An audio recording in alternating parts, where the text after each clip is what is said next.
সারা দেশে আগুন জ্বলে উঠছে, চট্টগ্রাম রণক্ষেত্র। কারণ একের পর এক শিশু ধর্ষণের খবর আসতেছে।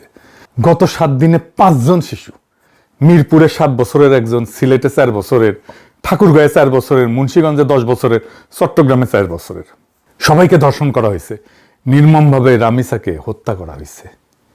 2019 থেকে 2021 এই 3 বছর আইন এবং সালিশ কেন্দ্রের হিসাবেই প্রায় 2778 জন শিশু ধর্ষণের শিকার, যা গত 10 বছরের মোট সংখ্যার প্রায় অর্ধেক। 2020-এ 1018 জন শিশু ধর্ষণের শিকার হয়েছিল হাসিনার আমলেই। আমরা তো 5 জন দেখে হাহাকার করতেছি, তাই না? দেখেন কত কত সংখ্যায় ধর্ষিত হয়েছে। তার মানে ধরেন প্রায় প্রত্যেক 2 দিনে 3 জন করে শিশু ধর্ষিত হইতেছে। ভিকটিমদের বয়স দেখলে স্তম্ভিত হয়ে যাইতে হয়। 49 ছিল 0 থেকে 6 বছরের, 94 জন ছিল 7 থেকে 12 বছরের। চিন্তা করতে পারেন, 103 জন কিশোরী। গত 10 বছরে অন্তত 318 জন শিশু ধর্ষণের পর হত্যার শিকার হয়েছে। হাসিনা মায়া কান্না করতেছে, ওর নাকি খুব কষ্ট হইতেছে, ওর আমলে সবচেয়ে বেশি হয়েছে। দেখেন, দেখেছেন, এইটার তো একটা সামাজিক রাজনৈতিক একটা কারণ আছে, কিন্তু একটা প্যাটার্ন দেখা যাচ্ছে। এই সবগুলো ঘটনা মিলে কিছুদিন ধরে কিছু ঘটনা ঘটতেছে। আমি এক এক করে আপনাদেরকে বলতেছি। শিলং সালাউদ্দিনের একেবারে মাটিতে হুতায় দিছে। দেখেন পাবলিকে ভুয়া ভুয়া করতেছে চারপাশে ঘিরে ধরে।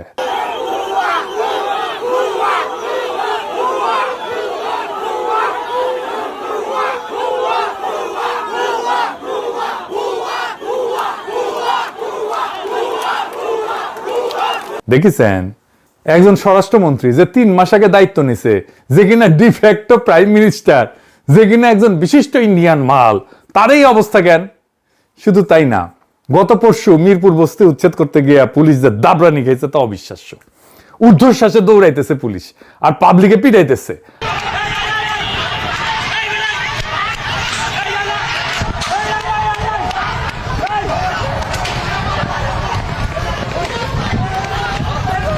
হাসিনার পুলিশ দাবরানি খাইছে 3 টার্মের পরে, আর বাংলার লুথার কিং এর পুলিশ দাবরানি খাইলো 3 মাসের মধ্যে। রামিসার হত্যাকাণ্ডের বিচারের দাবিতে সারা দেশে হইতেছে বিক্ষোভ। দেখেছেন?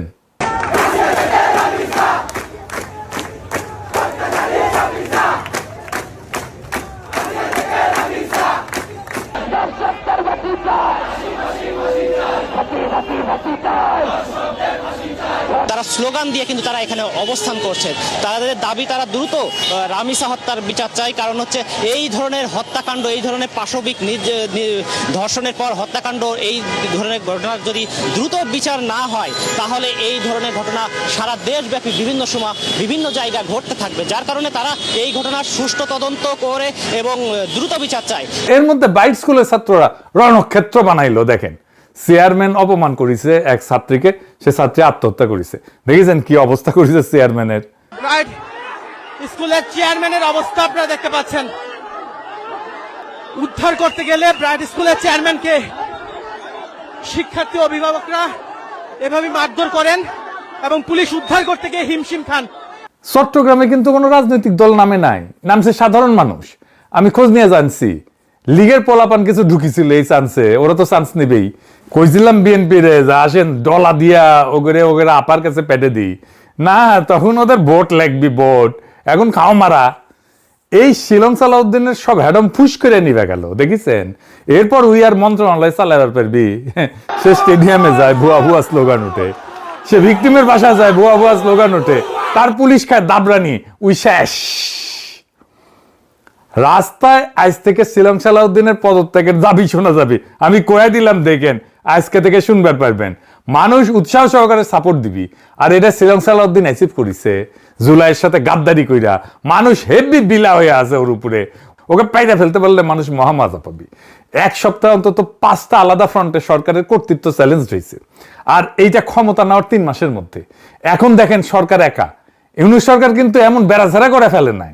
আমি কইতেছিলাম এই সরকার জনগণের সমর্থন হারাইতেছে দ্রুত, তার ভিজুয়াল সিগন্যাল পাইতেছেন এখন সবাই। দেখেছেন বাংলার লুথার কিং দেশে ফিরে কইছিল নাগরিকের জন্য নিরাপদ জীবন নিশ্চিত করবে, এটা ছিল তার সেন্ট্রাল স্লোগান।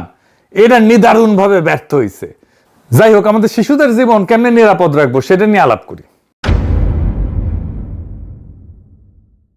আমরা যদি ডেটা দেখি তাহলে দেখবো মাত্র 3.5% ধর্ষণ মামলা আদালত পর্যন্ত যায়, এবং এর মধ্যে মাত্র 0.37% মামলায় শাস্তি হয়। 0.37, 1%ও না, 0.5%ও না। মানে প্রত্যেক 10,000 ধর্ষণে মাত্র 37 জন শাস্তি পায়। 10,000-এ 37 জন, বাকি 9,963 জন মুক্ত। অপরাধ করলে ধরা পড়বে না, আর ধরা পড়লে শাস্তি হবে না। এই জন্য রামিসার বাবা বলছে আমি বিচার চাই না। বিচার করেন নাই আপনারা। আমি কিছুই চাই না, বিচার আপনারা করতে পারবেন না। আপনাদের এই ধরনের কোনো রেকর্ড নাই, আপনারা পারবেন না। আমার মেয়েও ফিরে আসবে না। আপনারা বিচার করতে পারবেন? পারবেন না। আপনারা কোনো এক্সাম্পল দাঁড়া করাতে পারবেন? পারবেন না। আমার থেকে স্টেম নেবেন, স্টেমে লিখিত নেবেন? পারবেন না। আপনারা পারবেন না, আপনারা পারবেন না। এটা বড় জীবন 15 দিন, এরপর আরেকটা বড় কোনো ঘটনা পড়বে, এটা ধাওয়া করে চলে যাবে, শেষ। শেষ। এটা শুনেছেন 2024-এর জুলাই আগস্টের পর সরকার বদলাইছে 2 বার, 1 বার না। কিন্তু আদালত, পুলিশ, উকিল এই কাঠামো এটা বদলায় নাই। 15 বছরের অবিচারের যে মেমোরি, যে স্মৃতি জনতার মনে আছে, অপরাধীর মনেও আছে। সেই জন্য রামিসার বাবা বলে আমি বিচার চাই না, আর যে অপরাধী সে অপরাধের পর অপরাধ করেই যায়। আমাদের বিচারের হার 100% করতে হবে। বিচারের এডিটেড ফুটেজ প্রচার করতে হবে, রায় হবে প্রকাশ্যে। বাংলাদেশে বাঙ্গুদের মধ্যে একটা ধারণা আছে দ্রুত বিচার মানে অবিচার।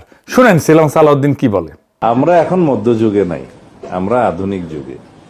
আইন সংস্কারটা একটা চলমান প্রক্রিয়া। সমাজের চাহিদা অনুসারে, সময়ের চাহিদা অনুসারে সকল আইনকে আপ টু ডেট করতে হয়। আবার কিছু কিছু ক্ষেত্রে এটাও চিন্তা করতে হয় যে খুব সংক্ষিপ্ত বিচারের মাধ্যমে আবার অবিচার করা হচ্ছে কিনা। শুনেছেন আমেরিকায় 6 মাসের মধ্যে অধিকাংশ বিচার সম্পন্ন হয় কেমনে? বাংলাদেশে কেন 5 থেকে 7 বছর লাগবে? আসিয়ার মৃত্যুর পর তদন্তের সময়সীমা 30 দিন থেকে কমায় 15 দিন করছে, এবং বিচার শেষ করার সময়সীমা 180 দিন থেকে কমায় 90 দিন করছে। 90 দিনের মধ্যে বিচার করতে হবে সবগুলো কেসের। মামলা কেন দেরি হয় জানেন? আসেন সেটা একটু দেখি। ফরেনসিক ক্যাপাসিটি সবচেয়ে জরুরি, এবং এটা নিয়ে কেউ কথা বলে না। বাংলাদেশের ন্যাশনাল লেভেলে একটাই ডিএনএ ল্যাব আছে, ঢাকা মেডিকেলের NFDPL। 2006 থেকে মার্চের 2025 পর্যন্ত প্রায় 35,000 স্যাম্পল আসছে 10,885টা মামলা থেকে। 35,000 স্যাম্পল 10,885টা মামলা থেকে। তার মানে একটা মামলা থেকে 3টার মতো স্যাম্পল আসছে, যার মধ্যে 65% হইতেছে ধর্ষণের মামলা। সিআইডির একটা আছে আলাদা। এই 2টা দিয়া পুরা দেশের কাজ চলে। ফলাফল কি? 2024-এর শেষ পর্যন্ত 789টা মামলার তদন্ত আটকায় আছে শুধুমাত্র ডিএনএ রিপোর্টের জন্য। তাইলে চিন্তা করেন, শুধু ডিএনএ রিপোর্টের জন্য মামলা আটকে আছে। বছরের পর বছর ভিকটিমই মারা যায়, সাক্ষী পাল্টায়, আসামি জামিনে বাইরে হয়ে যায়। আর দেখেন এপ্রিল 2025-এ নতুন অর্ডিন্যান্স করছে, ধর্ষণ মামলায় ডিএনএ টেস্ট বাধ্যতামূলক রাখা হয় নাই, যেটা 2020 সালে সংশোধনীতে বাধ্যতামূলক রাখা হয়েছিল। তার মানে বিচারের ভিত্তিতে উঠাই দিল ইউনূস সরকার। কেন? কারণ ল্যাব নাই, রিপোর্ট নাই। তাহলে আইনি বাধ্যবাধকতা থাকলে তো মামলা চলে না। সমাধান কি হওয়া উচিত ছিল? সমাধান ছিল ল্যাব বানাও। সমাধান কি হলো? আইনি তুলে দাও। মহা মজার মজা। এই হইতেছে আসিফ নজরুলের কাজ। আমাদের প্রত্যেকটা বিভাগে একটা করে মোট 8 থেকে 10টা পুরোপুরি সজ্জিত ফরেনসিক ল্যাব দরকার। 15 দিনের মধ্যে ডিএনএ রিপোর্ট আসতে হবে। আর কি করতে হবে? জাতীয় সেক্স অফেন্ডার রেজিস্ট্রি করতে হবে। যাদের শাস্তি পায়, যে সমস্ত অপরাধী, ওরা পাবলিক ডেটাবেজে ওদের নাম, ছবি, ঠিকানা, অপরাধের ধরন এগুলো সব থাকবে। স্কুলে চাকরি দিতে গেলে, মাদ্রাসায় হুজুর রাখতে গেলে, গৃহশিক্ষক রাখতে গেলে, বাসা ভাড়া দিতে গেলে, এতিমখানায় কেয়ারটেকার রাখতে গেলে, দারোয়ান রাখতে গেলে চেক করা যাবে। ইন্ডিয়ায় আছে NSDO বলে, আমেরিকায় আছে, আমাদের কেন থাকবে না? আর একটা জিনিস, শিশুদের উপরে যারা যৌন নির্যাতন করে তারা ভিকটিমের পরিচিত, বাসায় অ্যাক্সেস আছে, বা শিশু চেনে এমন কেউ, এটা সামলানোর জন্য কি করা লাগবে? অপরাধীর পরিবারকে পাবলিক করে দিতে হবে। অপরাধ নিশ্চিত হবে, পরিবারকে পাবলিক করে দিতে হবে, ভিকটিমকে না। দেখেন এখন কি হয়, গ্রামে 4 বছরের মেয়ে ধর্ষিতা হয়েছে, মেয়ের পরিবার গ্রাম ছেড়ে পলায়, মেয়ে স্কুল বদলায়, নাম বদলায়, ছোট বোনের বিয়ে আটকায়, বাবা মসজিদে যাইতে পারে না, ধর্ষক সে গ্রামে থাকে। তার পোলা একটা স্কুলে পড়ে, তার মেয়ের বিয়া হয়, পোলার বিয়া হয়, জীবন চলে। এইটা কোনো অ্যাক্সিডেন্ট না, দুর্ঘটনা না, এটা একটা সিস্টেম। ইজ্জতের দাম দেয় ভিকটিম, ধর্ষক না। তাই ধর্ষকের পরিবার তাকে আগলায়, ঘুষ দেয়, মীমাংসা করায়, সাক্ষীকে চাপ দেয়, কারণ পরিবারের এখানে কোনো ক্ষতি নাই। এই পরিবারের ক্ষতি বসান, পরিবারের ক্ষতি বসান।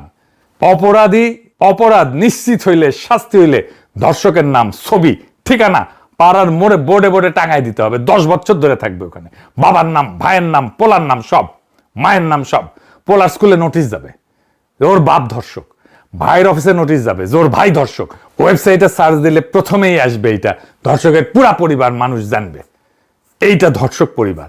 গ্রামে যেমন ডাকাত পরিবার থাকে না, এরকম ধর্ষক পরিবার থাকবে পাড়ায়, আমরা জানবো যে এই হচ্ছে ধর্ষক পরিবার। এতে কি হবে? 3টা কাজ হবে।